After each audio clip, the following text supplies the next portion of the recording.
Welcome to the Veritas podcast. I'm Scott Veritas, and today I'm joined by political scientist and assistant professor at Kentucky State University, Wilfred Reilly. Wilfred, thank you so much for being here. Yeah, glad to be here. Glad to be on the show. Yeah, I've been excited to talk to you to kind of get us started off so people who maybe aren't as familiar with your work, although I'm sure some of my audience are, so that people can maybe know a little more about you.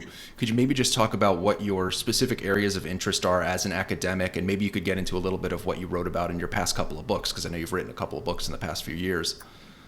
Sure. Well, I'm interested in a couple of different things. Just as a political scientist, I'm interested in international relations, broadly speaking. I ended up not presenting this because I had an alternative engagement, but my paper for the most recent Midwest Political Science Conference looked at the variables that predicted how well different nations handled COVID-19.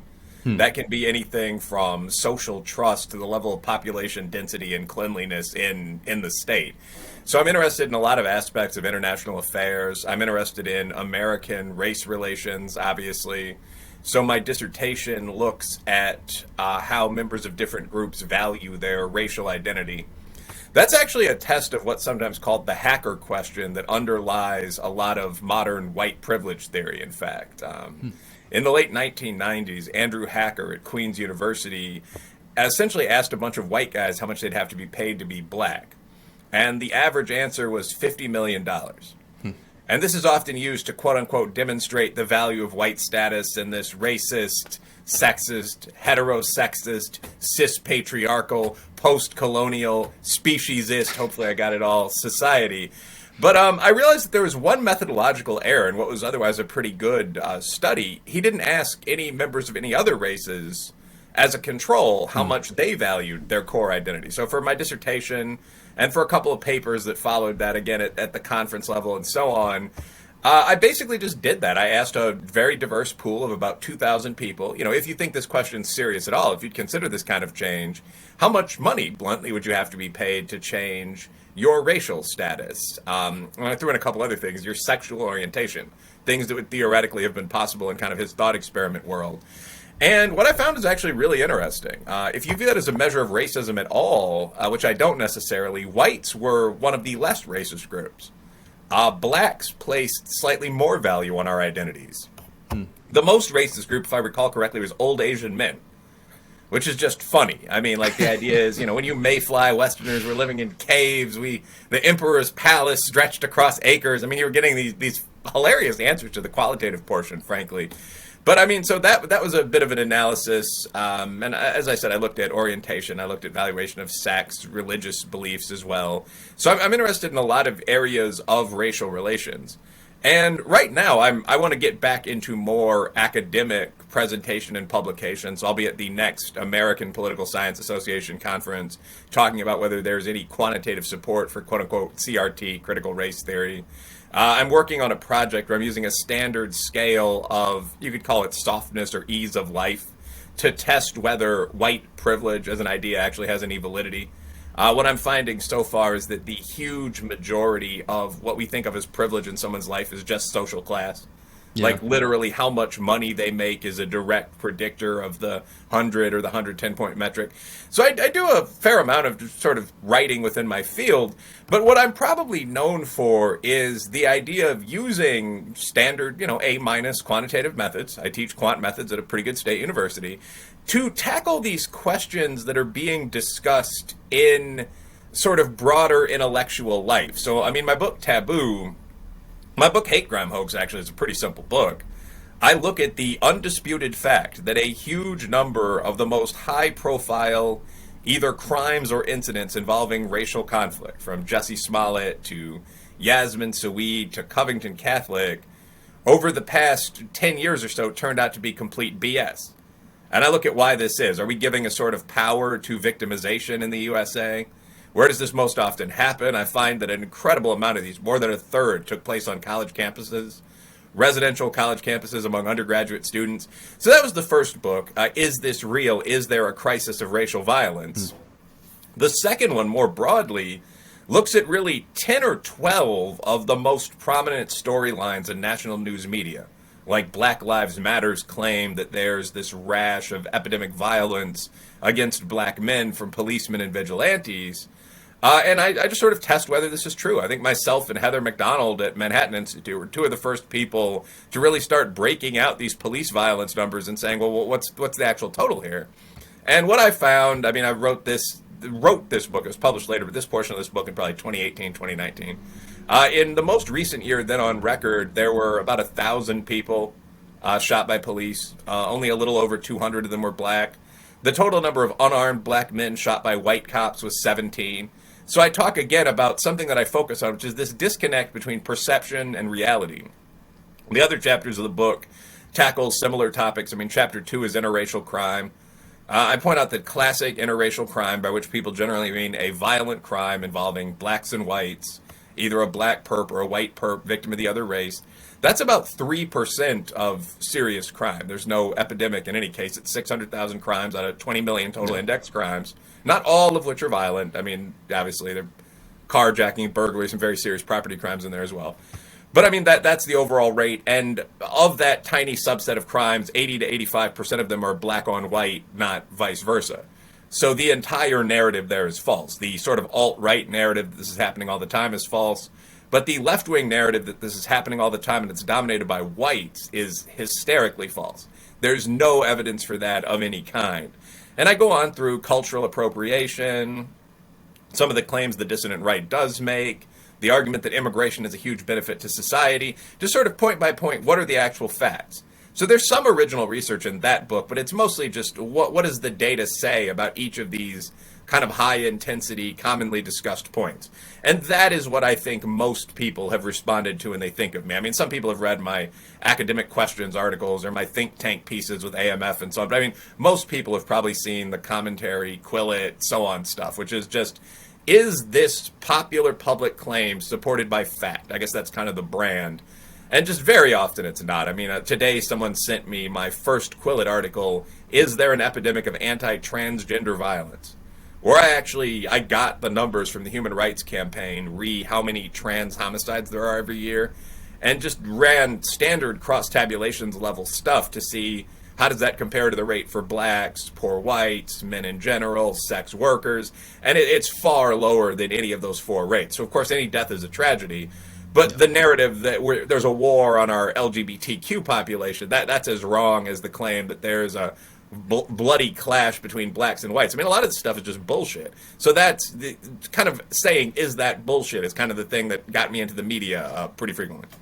Yeah, and the thing about a lot of your work is that theoretically it's an unimpeachable public good to look at the facts and data on these things because it's incredibly informative. And if more people did it, we'd probably have a more informed voter base, and I really like to think we'd have a better country for it. But it's also ended up being somewhat provocative. I mean, people don't like facts that contradict their narrative, and it's interesting because there are two very different mindsets when it comes to forming a worldview, forming political opinions.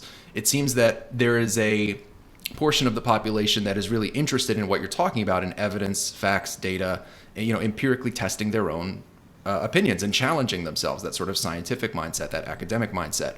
But it would seem to me that for most people, and I'm curious what your opinion is on this, for most people, it's more about fitting into a certain social group. It's more about a cost-benefit analysis of, when I state this position publicly, what happens to me? Do you think that's a little bit too cynical of a view? Do you think more people care about the truth than maybe I'm giving credit for there? Or No, I think people definitely respect kind of the gladiator who's willing to go out there and say these things and have these fights, whether that's Ben Shapiro on the right or Tim Weiss on the left. Someone who's going to say, no, I think the public narrative is bullshit, and here's this entire brand where you can follow me, and here's my academic work. I think that probably both of those guys, and I know I do, get messages all the time, a la, thank you so much, I feel I can't say this, my God, I work in this subfield of psychology, everyone knows you're right, but no one will say it. Everyone knows that there's no mass epidemic of, again, anti-trans violence. Everyone knows that there are very few, quote-unquote, trans kids. Most people don't have a developed gender identity at 6. I mean, that goes without saying. But, I mean, just sort of, I wish I could say that, too. So I think people enjoy you doing it if you're willing to get out there and kind of engage in the intellectual arena, I guess. I'm not comparing this to, war or even football. But I think that your analysis of the average person is absolutely correct. And this is actually an important point that gets beyond kind of individual social comfort. One of the things you frequently hear if you're at all heterodox is, well, all the experts agree on this. This keeps coming up. Like, well, all the experts in the field of sociology seem to agree that there's systemic racism that cannot be explained using any variables other than racial prejudice. Why are you coming out here and saying this and running these models? Well, who do you think you are? I think in almost every one of those situations, what you have is a small group of biased people who are experts in the field, but who've decided to almost take over a certain arena and brand kind of any opposition to them as taboo. And I think that most people outside that niche area know this. I mean, everyone from Thomas Sowell to the genetic hereditarians made this point about specifically sociology 30 years ago. They all say the same thing because anyone who said anything different would be ostracized within the field. And I'm not myself a genetic hereditarian, although I am a Tom Sowell stan.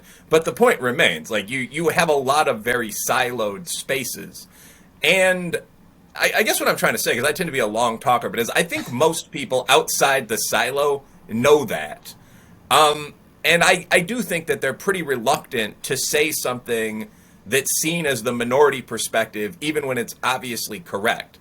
So this is the silent majority problem, right? Like most of the time, if you actually polled people and said, I don't mean to keep harping on this one issue, but can you change your sex in every meaningful way by saying that you're going to do so?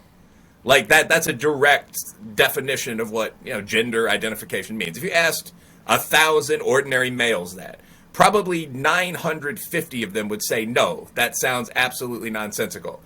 But if you're in a situation where almost all of those guys, for social media reasons, workplace reasons, so on, are shutting the hell up about the issue, all you're going to hear is the 5% of the group talking.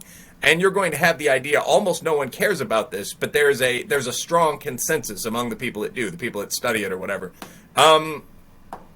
In short, I think very often people don't say things that strike them as obviously true. I think that's often strategic, and the problem with it is it leads to the idea that those who do think what in fact is the majority position are wildly outnumbered, if that makes sense. Yeah, you end up with the chill factor where people just aren't speaking their mind. I'm glad that you bring up the transgender stuff. I mean, that to me strikes me as the issue where there seems to be the biggest kind of gulf between what people think and what they say. Like, I feel like with a lot of issues when it comes to, police brutality or issues relating to like feminist politics, I actually believe that people believe those things. Like, I believe that they envision a world that is just vastly different than the world that I happen to envision because of certain information that I'm privy to. When it comes to the transgender stuff, especially when people are over a certain age, I find it very odd. Because if you're over a certain age, it means that you grew up. I'm 27, so I'm sort of in an interesting space where I'm far enough into adult life, but I know that there's people younger than me who grew up at a time where this stuff was already prevalent when they were just in like middle and high school. But I just, when I see like a 40, 50, 60-year-old man talking about how you can change your sex because you identify any which way, it shocks me because it's like you can't possibly believe that after living 50, 60 years in a world where that was considered completely and utterly ludicrous. And I think what you're talking about is there is a system wherein there's so much pressure on people to publicly state these views that you can get them to just outright lie. And also it leaks into the expert class, as you were kind of referring to. It's unfortunate that we want to trust our experts, but in so many cases, even in the medical community, which up until recently was considered one of the most like beyond reproach communities of like, oh, those are the hard science guys, they can't possibly be compromised. The transgender issue in particular seems to have infiltrated that world to the point where you have the affirmative care model, and a lot of people are suffering because of it. It's a bad situation to be in.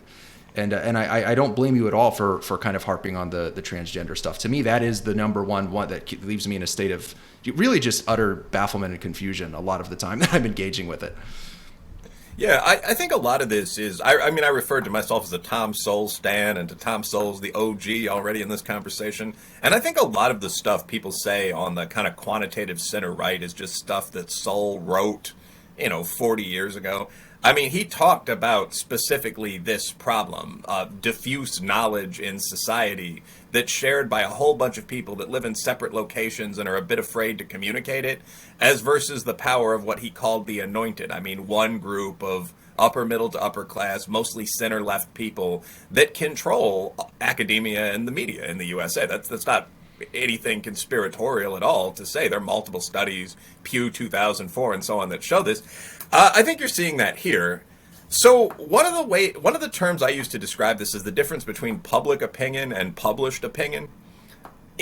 On the trans question, I have no doubt that about 95% of people reject the contemporary idea of gender identity or gender expression.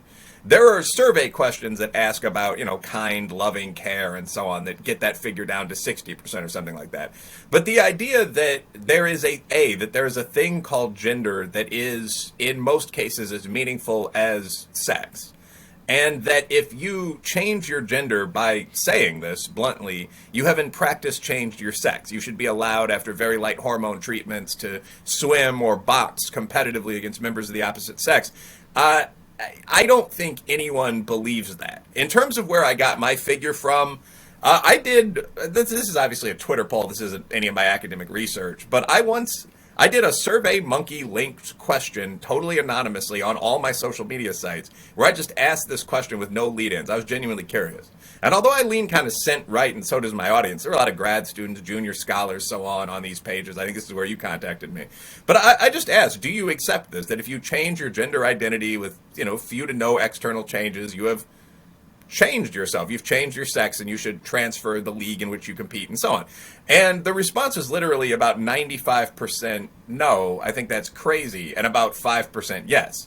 So you're seeing this, and I don't want to just keep beating this horse post death, but yeah, you're seeing this scenario where one perspective is considered kind of socially normative. For example, you're literally removed from social media if you quote unquote misgender people, which leads, even on right-leaning pages like mine, to these weird kind of verbal gymnastics. I usually say something like people who identify as trans women, but every time I've just said males or something like that, I've had the tweet flagged or shut down. So, I mean, you have what's considered the normative position, which is very dominant among the 5% or so of people who control a lot of discourse.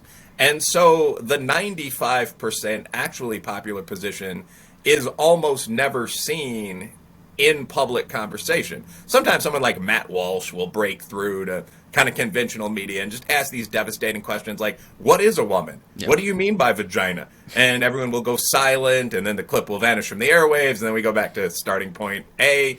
But I mean, I'm sort of saying the same thing over and over here. You have a small group of people that share one perspective, that communicate it to others as the norm. The problem is that diffuse wisdom of soul still exists.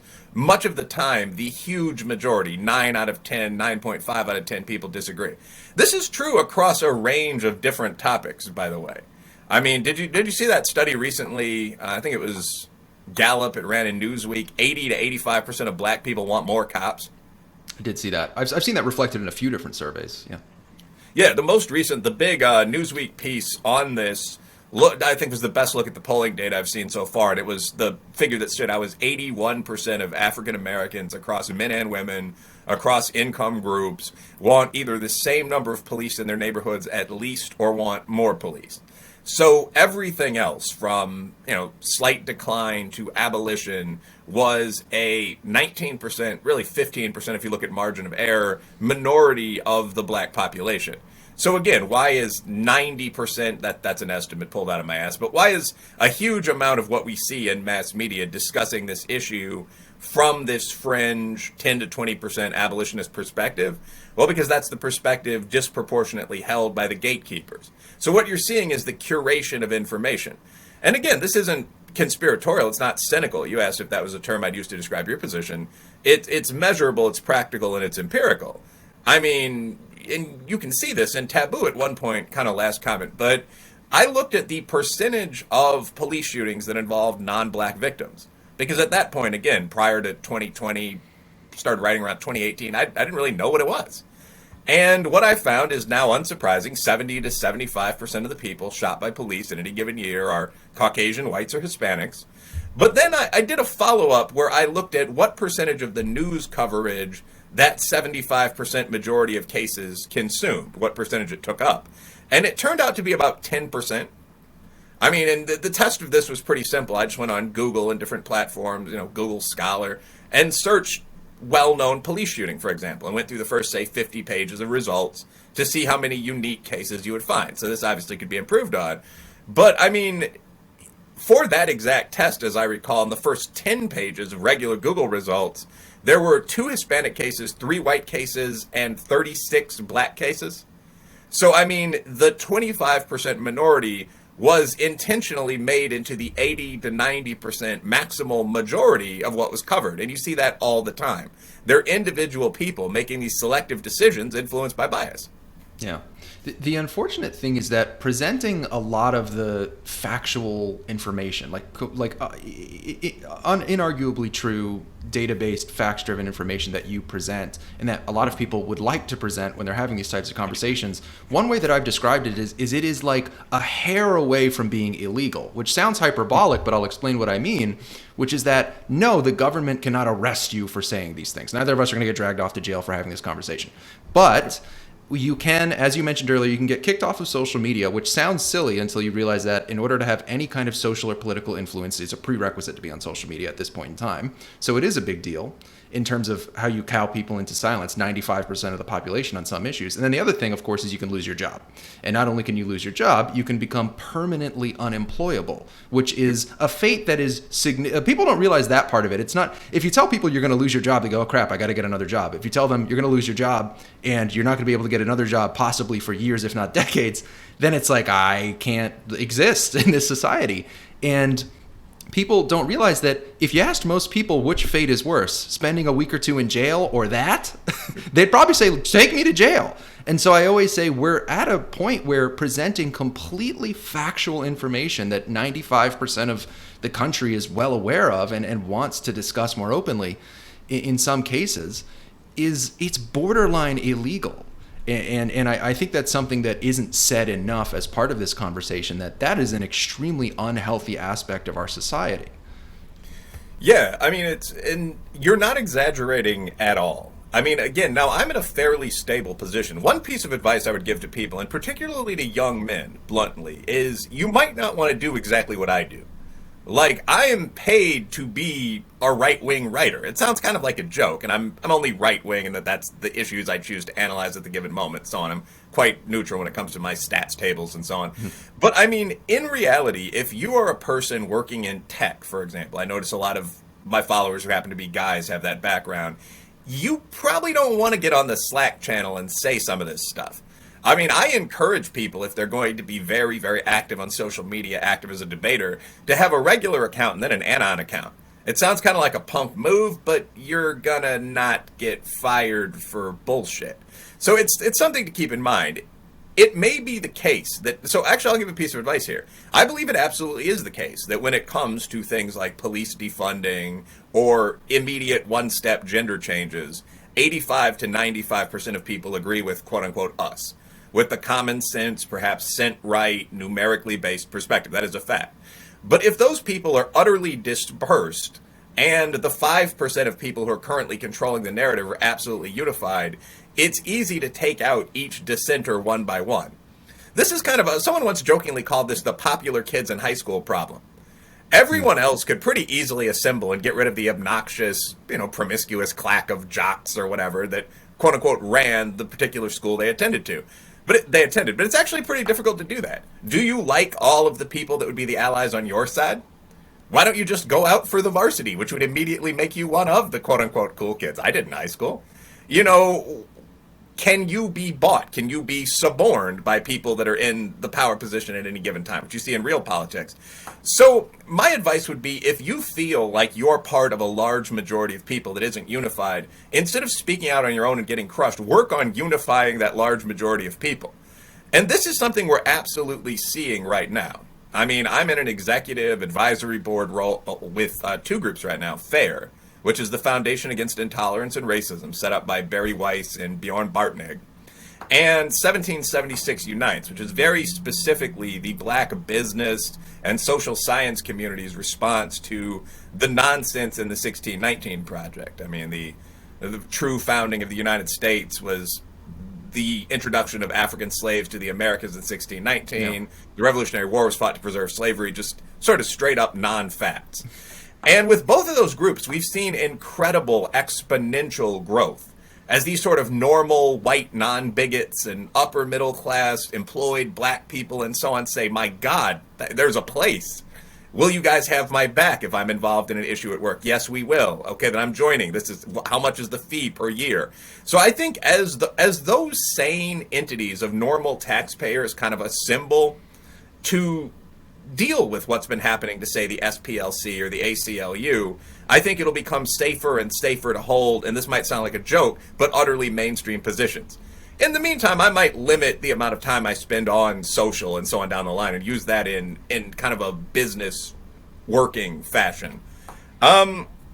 But in terms of your basic point, so unify with other people that think as you do is the key tip I would give to people who feel that they're sort of isolated in terms of holding these positions. You don't have to be alone. You're not isolated in terms of holding these positions. The number of people that dislike both wokeness and trad racism is, again, I'm sure 85 to 95%, if not more. There aren't that many people on Stormfront. This may not be seen very often in the public space. It is the huge majority position, and we plan to introduce it into the public space more. But Esri, your point there, because I actually just talked about something else for 2.5 minutes. But Esri, your point, are there topics that are taboo to discuss publicly? I mean, the whole prerequisite for the conversation I just had is assuming that there are, and that assumption is correct. And these are all across the board. I mean, one that comes to my mind is IQ. This is actually the thing I've gotten the most backlash for online. There's an obvious reality, which is relevant to everything from immigration to discipline in the schools, that IQs currently vary among nations. They currently vary among large racial groups. They vary among regions of the country, by the way. The white IQ in West Virginia is 92. And because of facts like that last one, I'm a culturalist on this. I don't think there are massive inherited differences between, say, whites, West Africans, and Asians. I mean, the larger groups of people on the planet, South Asian. That doesn't make a whole lot of sense to me.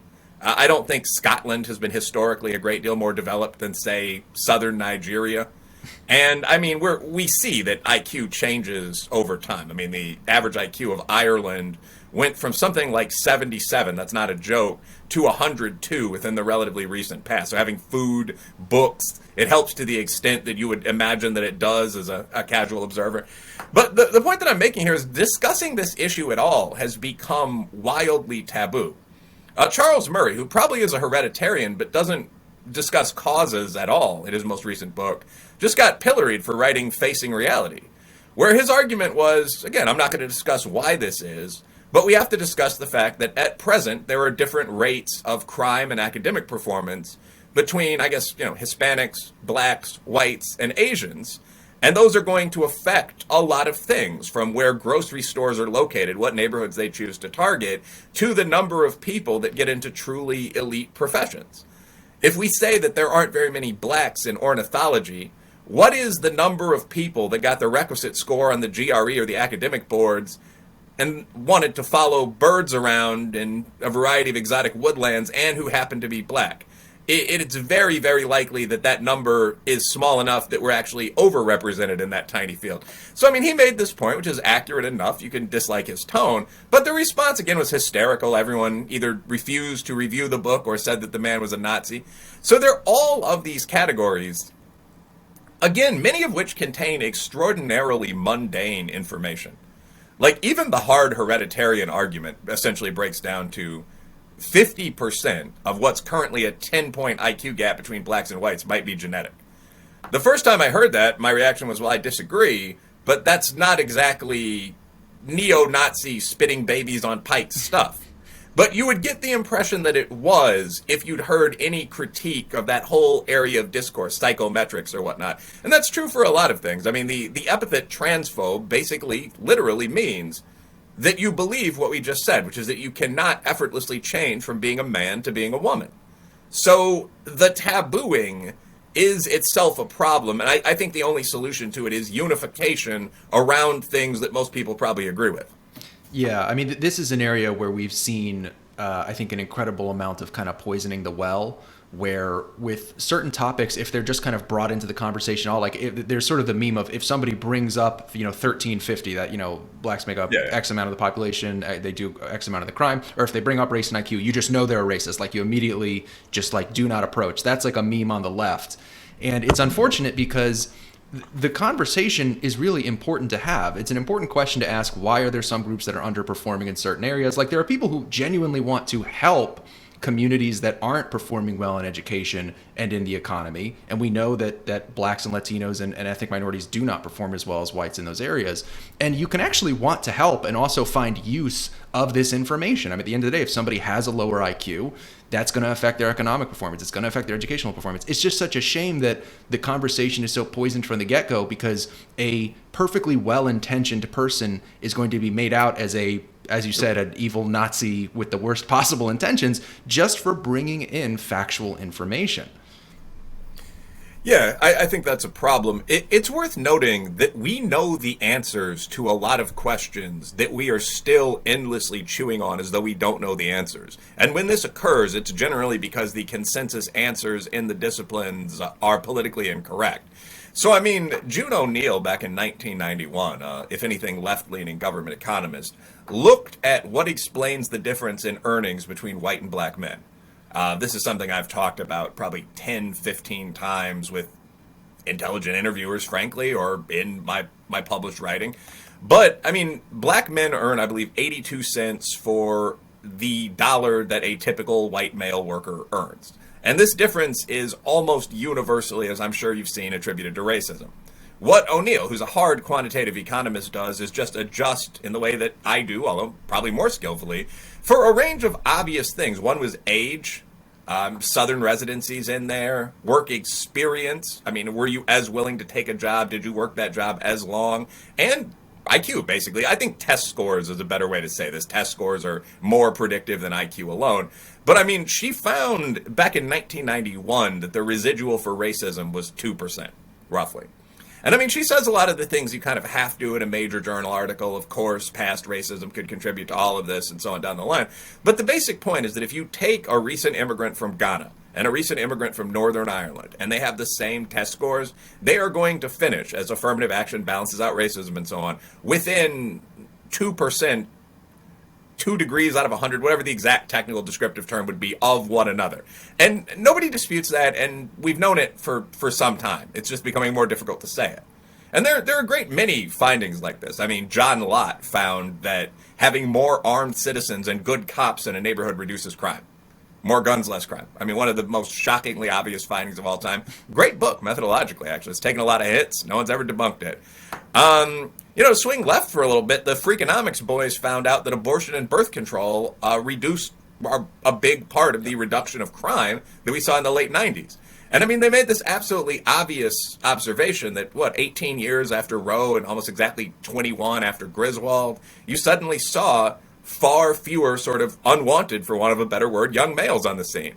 You can hate the moral implications of that, but again, something simple, something basic, obviously true, not supposed to say it. This just goes on and on down the line. My favorite example is John Ogbu, another one of the OGs in black quantitative research. But this brilliant Nigerian social scientist went to the Shaker Heights public school district in the late 1990s. And he'd been asked, as I recall, by black parents who didn't understand why their kids were underperforming white kids. There were low, if any, initial IQ differences in this type of community. It was an integrated school, lovely interracial relationships all over the place. Most of the black parents were professionals. What was happening? And the assumption was initially that there must be some kindy shit is the phrase that comes to mind. Some kind of subtle, pernicious racism. It's in the curriculum. You've got racist teachers. What they actually found was that more of the black kids were athletes and they studied half as much. That's it. Literally it. Study time tracks directly, and it still does today, with grades and to a lesser but enormous extent with test scores. Explains virtually all of the grading difference, 70+% of the test score difference, in my opinion. So this guy found this It's the answer. It's the only answer you need. And again, it's kind of vanished into the memory hole. Agbu was very prominent through maybe 2010. Then the racial reckoning hit.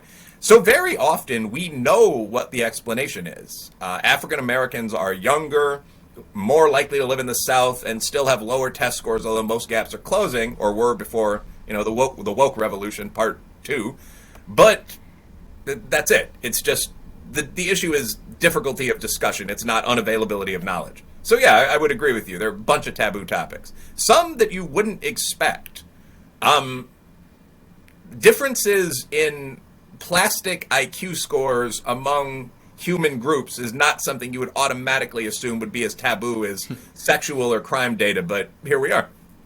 Yeah, I think there's an unfortunate aspect of this, which is, I mean, one of the first things you brought up is how there's multiple variables you have to look at in differences in income. And that's, of course, that was very famously brought up by Jordan Peterson when it comes to the women's wage gap. Talking about the multivariate analysis that you have to do in order to get an accurate picture of that stuff. That is a somewhat complex and it's a somewhat complex process that requires a very academic and scientific mindset to engage in.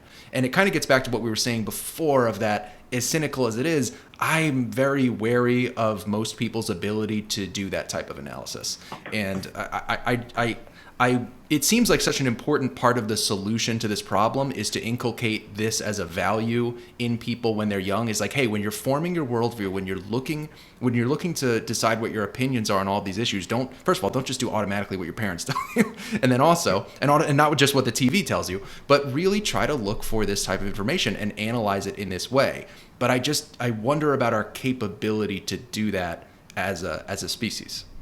Well, I think both you and I could do it. I mean, so I think that I understand that point, and I think it's a good point. I mean, multivariate regression analysis is pretty complicated.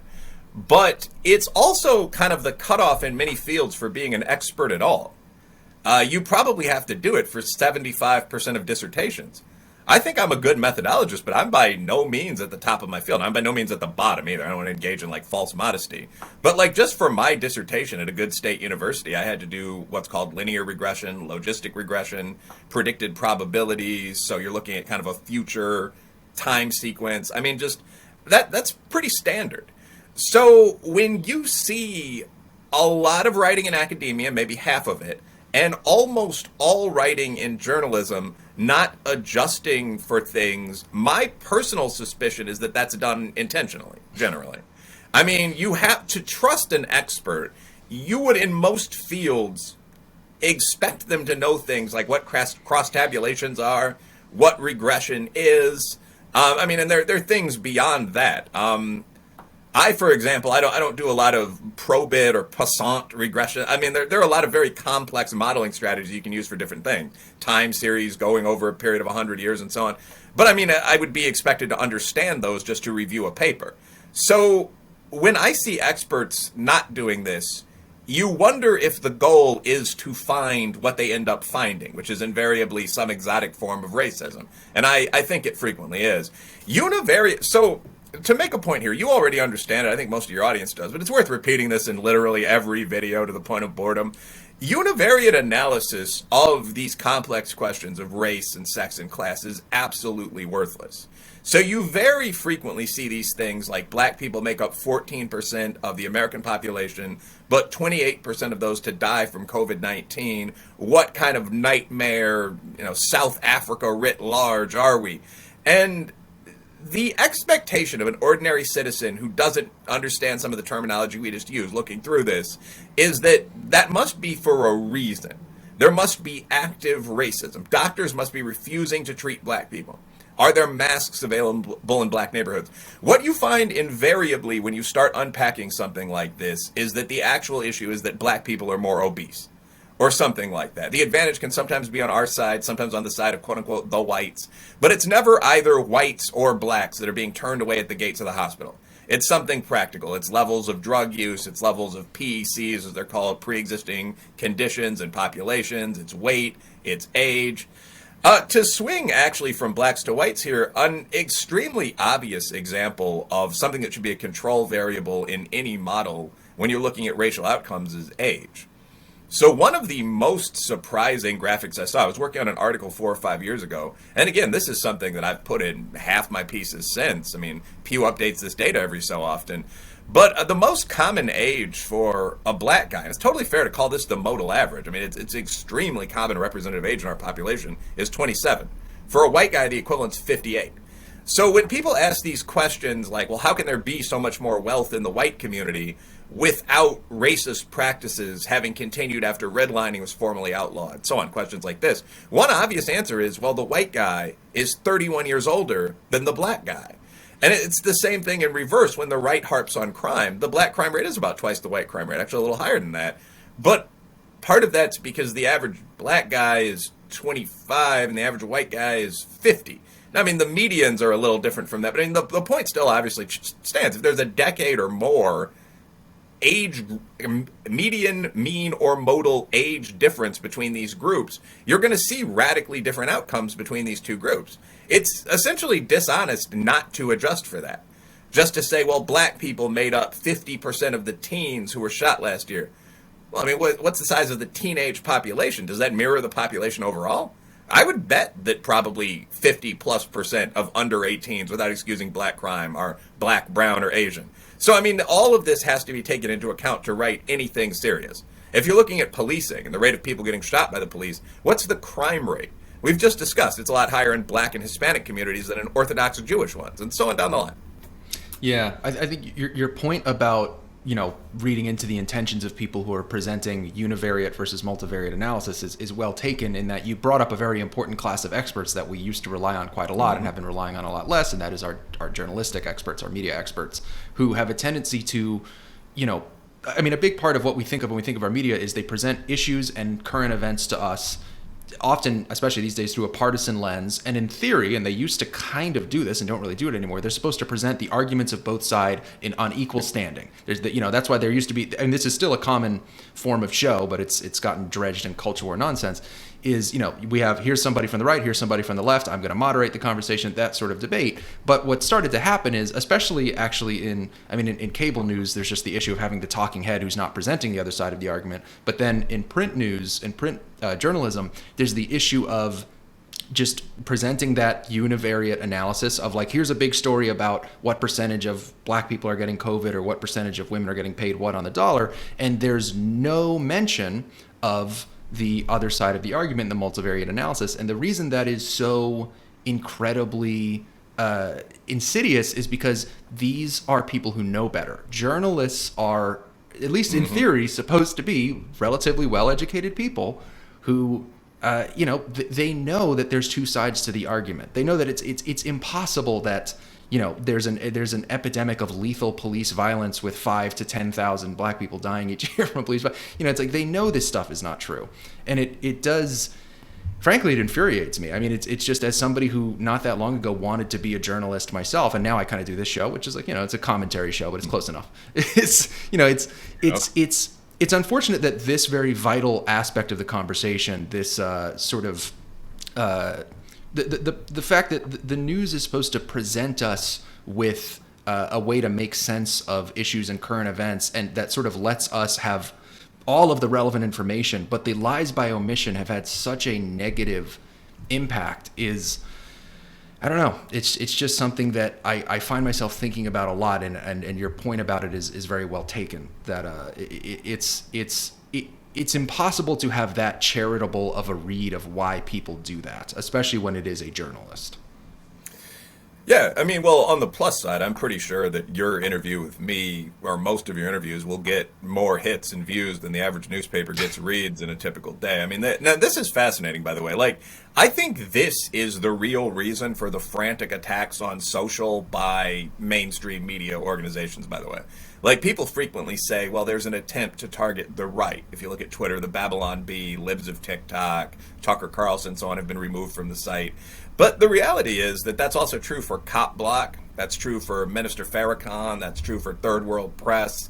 It's true for You Owe Blacks Trillions, so on down the line.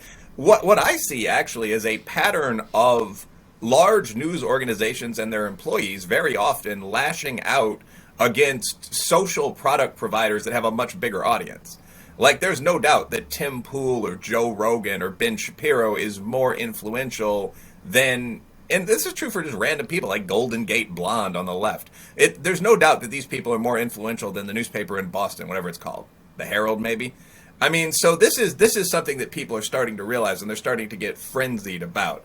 But I mean, it's a complex picture because one of the things that's driving people to alternative sources of media is the low quality of journalism. Um, this is actually something that I found in a disturbing fashion recently.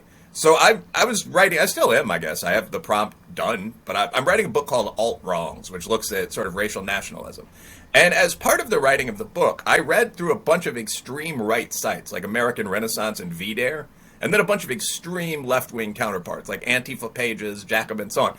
One thing that I found that was disturbing is that a lot of data was more accurately presented on both the Jacobin left and the VDare right, like immigration numbers that you would never find in the mainstream press. And I'm not excusing the subsurface bias of either group, but information was presented at least as reliably on the fringe as it was in the mainstream. And I showed this without sort of blanking out the names of the sites to several friends who are in pretty high positions, mostly academics, and asked them if they agreed with this, and they all did. Again, off the record. So when people look at MSNBC or CNN, probably to some extent OAN, for example, their response very often is, this is garbage. I'm going to seek out information almost anywhere else. It's not something we're imagining. I think that the reason for this is extreme. I mean, one of my lines in an interview was, why are experts so often wrong? Because a lot of them are low IQ radicals. And I think that's essentially correct, but I don't think IQ is as relevant in this sector. The bias in the mainstream media and in the academic class is extraordinary in the modern USA.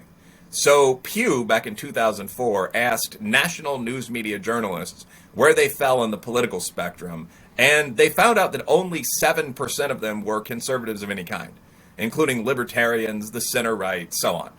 The rest were leftists, liberals, or moderates, with most of the moderates being left-leaning. So 7% was the entire representation of the right. As I recall, that since declined. There's a similar study of it's the prevalence of Marxism in academia that's currently housed on Econ Lib.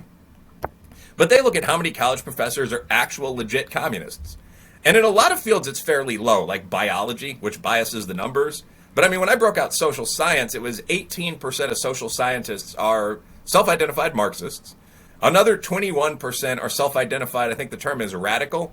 And another 24% identify as activists. And these are three separate questions generally on surveys. So if you're in a situation where 93% of the journalists, or 45, 60, 63% of the professors are on the fairly hard left, it's going to be hard to get unbiased information. And that's combined with a general preference for sensationalism in modern media. I mean, we often forget, looking at, the beautifully coiffed news anchor guy up there, the star power of some of these shows. We forget that the whole purpose is selling advertised products. I mean, the reason that guy is on television, whether that's Don Lemon or Sean Hannity, is to sell you Ford trucks and boner pills. And the minute panicked eyes stop flocking to the screen and you're selling fewer Ford trucks and boner pills, then Sean or Don or whoever is gone in 3 months or whatever the clause of their contract specifies. So there's this need for sensationalism combined with extreme bias, and it means that most of what you watch is just crap. And I think people are becoming aware of that. I mean, even just 2 years ago, the majority of Americans described CNN as not Fox, not MSNBC. It's the down the road, down the line, fair news network. And I think if you ask people that today, is CNN a fair, nonpartisan news organization, it would be difficult for anyone to hold to that line. Yeah, this is an issue I think about a lot. You're definitely right that there's an incredible. It is kind of entertaining to watch too sometimes. The lashing out by the kind of legacy media towards the. There was a particularly flagrant foul on their part where they did an article in the New York Times a few years ago where they had included like Philip DeFranco on a list of people who are part of the alt-right pipeline. I don't know if you remember that, but that was something. But I think about this issue a lot in terms of when it might get solved, because it seems like one of the issues that I talk about where the solution is pretty apparent, which is that every day you hear a new story about some major media outlet engaging in massive layoffs. I mean, these outlets are dying. And I mean, what CNN Plus recently something came out that they have like 10,000 active users on their site, which is incredible. And especially if you compare it to somebody that they hate, like Joe Rogan or whoever. But I've sort of been wondering about it in terms of. I remember one time Eric Weinstein was having a conversation where he did make an important point about this, where he said, it might have been on his show, The Portal, like I think it was. He mentioned how there is still this air of legitimacy that they have, and they do have a very strong stranglehold on a not insignificant portion of the population. Like there are people who are just constantly having either Fox, CNN, or MSNBC beamed into their heads. And I would also bring in the standard networks, the ABC, NBC. They're also horribly biased. I remember ABC did a story about. I think his name was Rashad Brooks, was the guy who was shot in Georgia because he tried to fire a taser at a cop and was like wrestling with the cop. And that cop actually did end up getting charged with murder, and it's a whole thing. But my point in bringing this up is that I remember there was a story about how this was like a loving family man, and he's remembered as a loving family man. He had been convicted of child abuse, like on numerous occasions. And this was in ABC, and I remember seeing that and thinking like, yeah, I mean, even ABC, even PBS, our publicly broadcasted, channel.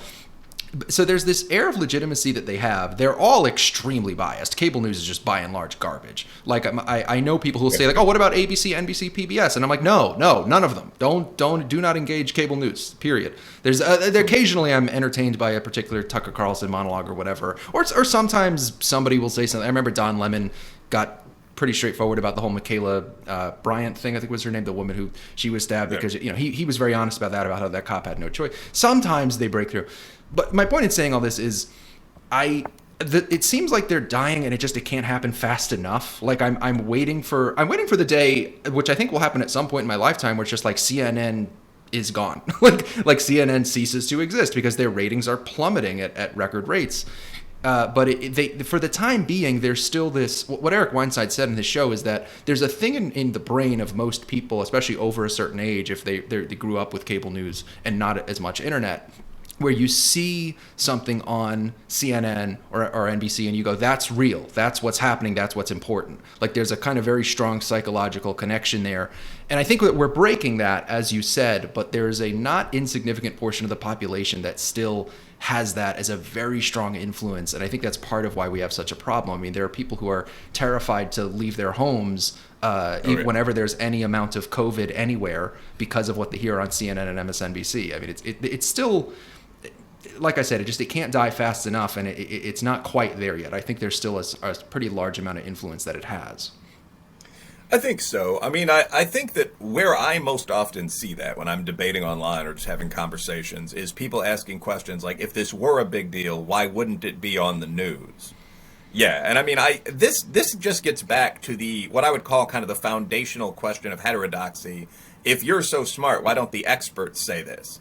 And you have to go through each point of the response. I mean, the experts you're describing are extremely radical toward, the left or in some cases the right. They're just not that impressive. If, again, you're taking an IQ look at the people in education, for example, and many of them do agree with us. There's just this Mao's 3% problem where the loudest, most frenzied people are shouting. And those generally are the three responses. The experts in this field are extremely biased. The experts in this field are kind of stupid. And in fact, most of the experts in this field do agree. They're just afraid to talk. And it's the same thing when you get into a question like, why wasn't the Great Barrington Declaration on the news? So that I think is real. I see that a lot with older people, with quote unquote boomers. I think this effect is strongest with things that aren't obviously culture war fodder. So like the Ukraine thing, I think we're seeing this right now. We saw this with COVID too. The question was, I mean, we're talking apolitically about a disease. Why would the media bother to lie?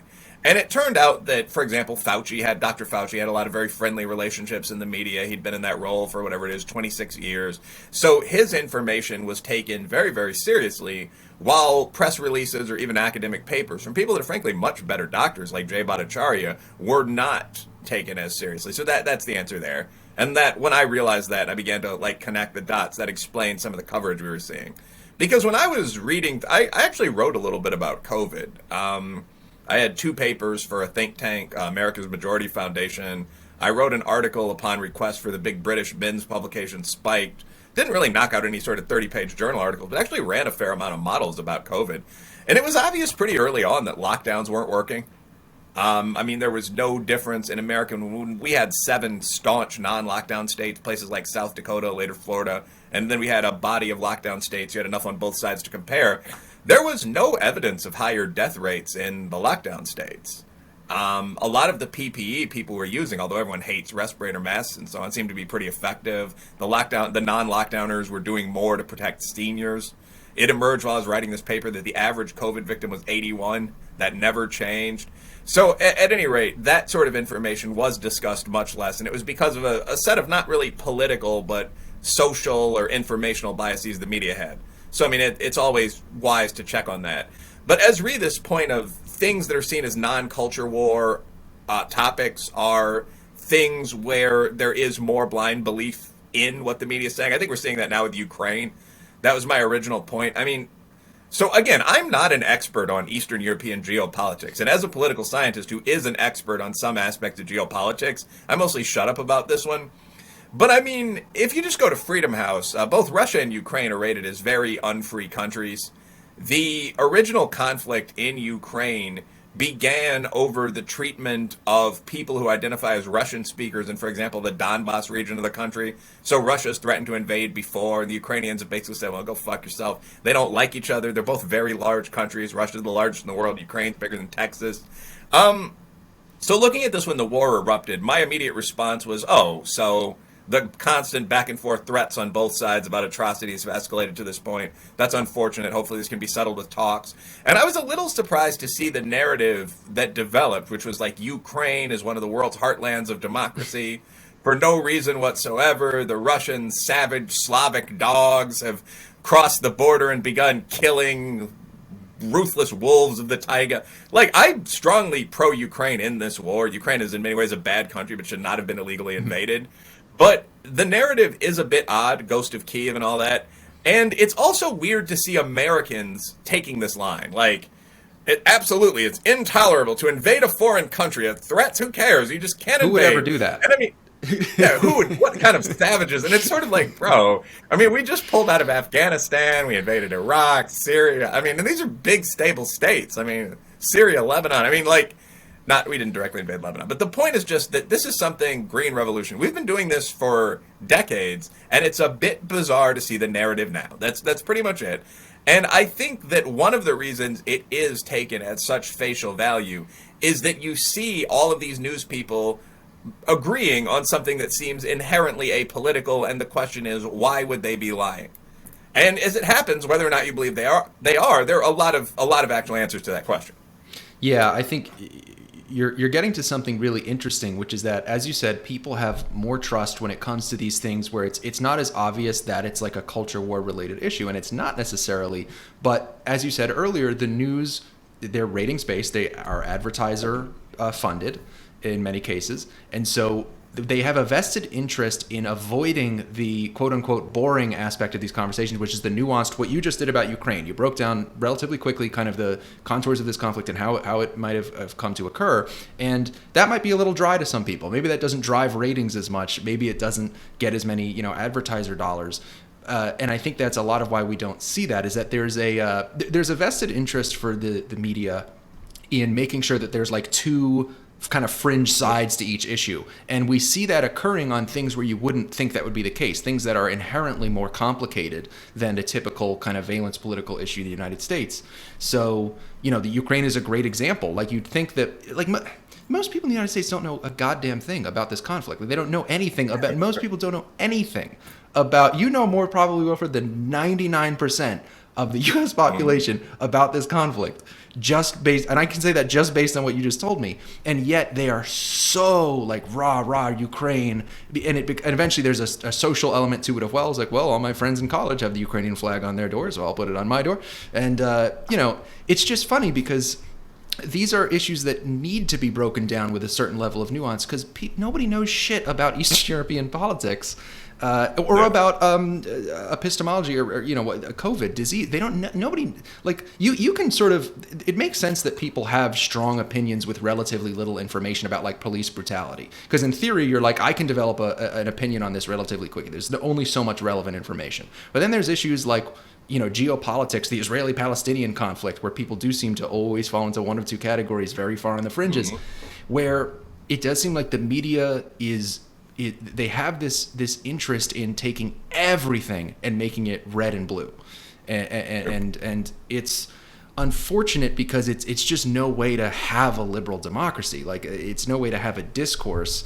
And I am glad that we're kind of slowly getting away from it. But just like I said earlier, it can't happen soon enough. I mean, I'd be very interested in having a conversation about what's going on globally, including in Ukraine and Russia, that wasn't, I don't know. I've been somebody who I haven't paid that much attention to it because I have a tendency to look at issues where I'm like, I know nothing about this. I do this on climate change by and large because I just don't know very much about it. I do it on geopolitics often. I just say, I'm not going to really talk about this a whole lot on my show because I would be talking out of my ass. Like, there's too much reading for me to do.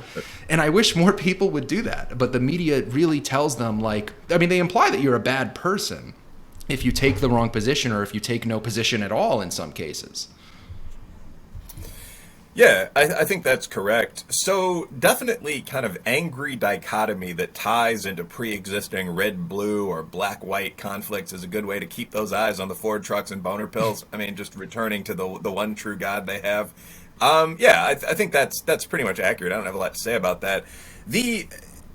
With Russia and Ukraine, I think we're talking about something a little different where they almost arbitrarily picked a side. I mean, of course, Ukraine was victimized, so there's quite a lot of logic there.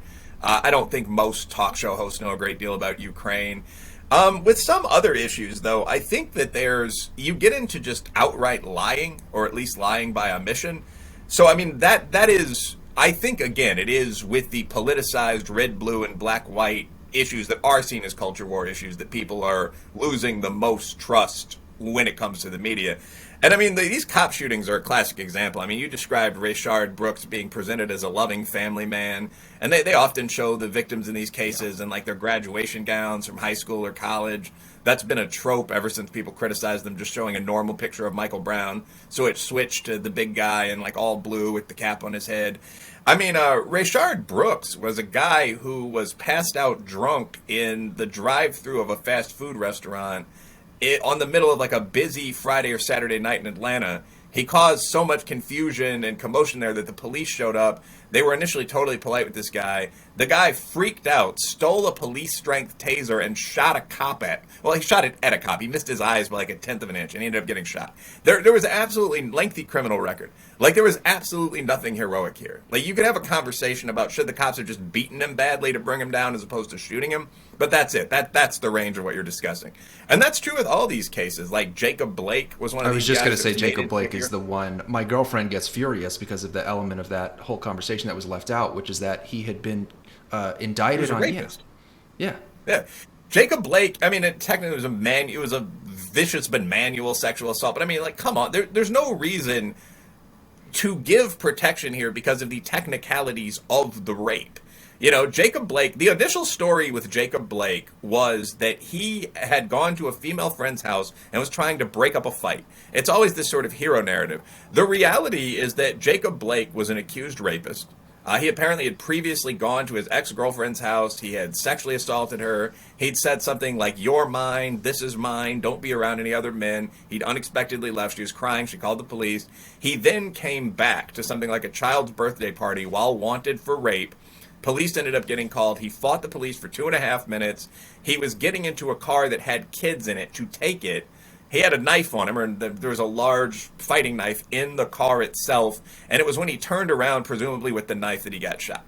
Like, that's the whole story. Michaela Bryant was trying to kill another young black woman, and just every case is more ridiculous than the last. Like, Dante Wright, you can at least think, well, they had to have disciplined that officer. That was a mistaken shoot. But it was a mistaken shooting because Wright, who was, if I recall correctly, wanted on a pistol charge and wanted on a charge for the violent assault and mugging of a young woman, had been pulled over by the police and unexpectedly tried to accelerate and drive away, almost hit a cop. And that's when a shot was fired. In every one of these cases, what you have is a career criminal hurt or killed while violently resisting the police. So again, you have like a really obvious through line, and then you have the narrative attempt to disguise that.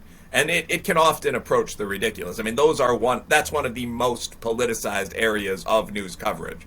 It's virtually impossible to think of a Black Lives Matter martyr who was just a regular brother, one, who was shot while doing something normal like going to play hoops or walking to church, who was not resisting the police, no lengthy criminal background, and whose attacker, whose police assailant was white.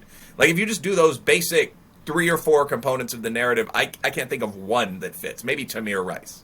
So, I mean, their entire storyline around this was just fictional, but it caused incredible amounts of tension in the USA for years, almost a decade now, since Trayvon Martin in 2013. That's a real pity. Yeah, this particular area of media coverage and the way that they handle these stories, I mean, I have at this point basically accused certain people in the media of intentionally fomenting fomenting a race war. I mean, it really put me in an interesting place a couple of years ago. Up until a couple of years ago, I was, there was always the conversation in the kind of intellectual dark web space between sort of the bridge that existed between the intellectual dark web and the sort of mainstream left about, like, will this problem of wokeness go away on its own? And then June of 2020 happened, and the answer was definitively probably not.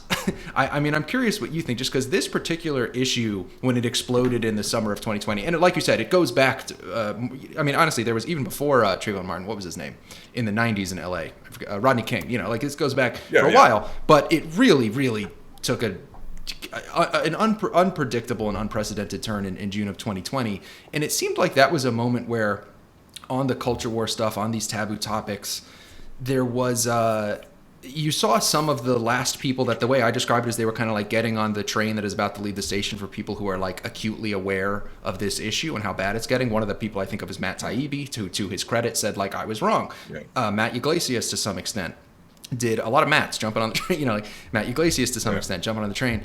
I actually have a couple of questions on this note. One is, how do you think all of this ends? I hate to ask you to play Nostradamus, but I'm curious if you want to, humor me a little bit. And then also, do you have what level of patience do you have with people who are still kind of playing the, like, oh, it's just the college kids card? Because as of June of 2020, I was like, I don't want to hear that anymore. Anyone who's saying, like, oh, it's going to stay on the college campuses, don't worry about it, I was like, I cannot even listen to that for like a minute at this point.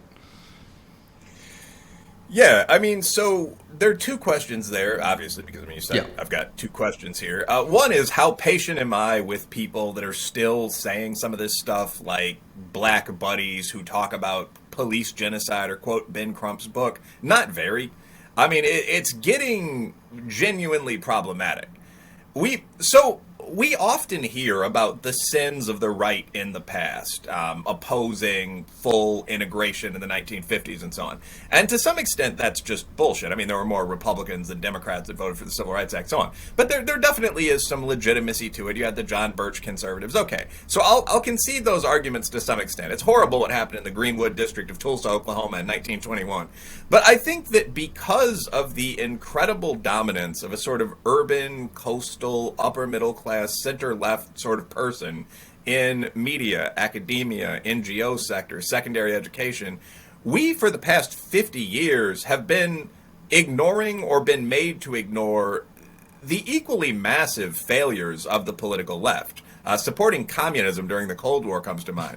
But just over and over again, everything in the 1960s that wasn't black justice. I mean, the hard drug movement, the later waves of feminism, the anti-war movement that lost Vietnam, community policing and depolicing the first time, busing. I mean, when you look at the things that destroyed major American cities, toleration for the riots, cops didn't really use their guns in the North when you had whole cities on fire. I mean, this is what devastated most inner city black communities. And today, just like people dance away from Agbu's clear one-sentence explanation of why black kids, and for that matter southern white kids, do badly in school, people just sort of avoid mentioning this. Like, well, what ruined these communities? Well, it wasn't rioting. It couldn't have been the 20 years of near race war following busing. It wasn't outsourcing. It must be racism. I mean, it's always the return to kind of old faithful. And I think that in reality, we need to have an honest conversation about what worked on the right side, what worked on the left side, and what we can effectively do going forward. And when people impede that conversation with just more of this bullshit, it is getting difficult to tolerate. I mean, Ibram Kendi is probably the United States' leading public intellectual right now. And I don't know if you can put people on Mars with Ibram Kendi as your leading public intellectual. So it's getting problematic. What do I think is gonna stop this? I think that you're gonna have the equivalent of the OJ trial. So this is something I've heard people from left-wing black writers over to Ann Coulter talk about. There was a great deal of racial hypersensitivity in the USA at several points in the past. And one of those was during the mid-1990s, after Rodney King, after that terrible shooting in New York, Diallo, the Volpe police abuse situation. And then people started looking at the crime numbers and saying, well, actually, kind of like what we're doing now, actually, there is no race war, and there certainly isn't one led by whites. And then you had a couple of high-profile incidents in the other direction. So, I mean, you saw this weird situation where O.J. Simpson obviously killed his wife and another person. And, I mean, just obviously, there's blood in the car, and cuts on his hand, and the dog didn't bark, and so on down the line. But anyway, obviously killed his wife, killed another person, chopped him to pieces, and was acquitted. And was acquitted in this weird situation where more than 50% of black America was cheering for him. And a lot of people said, like, to hell with this. I still don't hate black people. I don't hate liberals. But we've got to stop this kind of BS, work together as a country. I'm not going to feel any guilt when it's pushing people into the position of craziness where they're cheering for this double murderer. So that really, like, there's data showing this, had a major impact on how tolerant people were for, quote unquote, the bullshit. I think something similar is going to happen. Like, some guy's perky half-Asian wife is going to be beaten to death during the next idiotic riot in defense of a rapist. The guy's going to fire off 2 rounds, kill 2 people in the mob, and there's going to be a trial where people are going to have to pick a side.